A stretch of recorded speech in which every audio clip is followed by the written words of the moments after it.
All right, let's get to that breaking news. It comes out of Roosevelt Island this morning. A 21-year-old is dead after a confrontation with police overnight. This domestic disturbance case became fatal just within minutes. Good morning, everybody. We thank you for joining us at the Pix 11 Weekend Morning News. I'm John Muller. And I'm Kirsten Cole. The tragedy happening just around midnight at 540 Main Street. It's on Roosevelt Island, typically a very quiet neighborhood. Pix 11's Michelle Ross live at the scene with what we know at this hour. Michelle.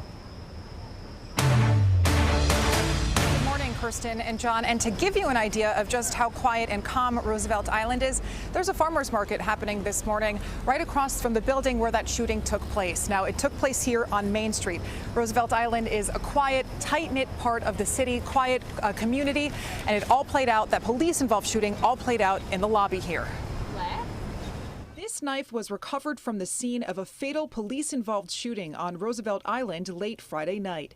Officers responded to multiple 911 calls at this building on Main Street. They say a 21-year-old man was threatening a family member with a knife. The caller was a relative inside the location who also stated the armed male was off his medication and under the influence of marijuana. The NYPD says what played out next was captured on body-worn cameras, showing 4 officers enter the lobby of the building, and that 3 of them entered one of the 2 elevators, while the 4th officer opens the lobby door to allow for more officers to get into the building. All of a sudden, the suspect emerged from the 2nd elevator, not occupied by our officers, and moved quickly towards the officer securing the door, swinging the knife directly at this officer. Police say that officer safely got away outside the lobby, but that the suspect then charged the elevator with the remaining officers while still holding the knife.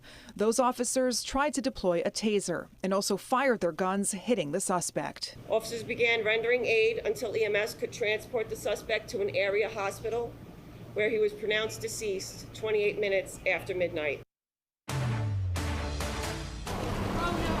And the NYPD also acknowledged the response from peace officers with the Roosevelt Island Public Safety Unit.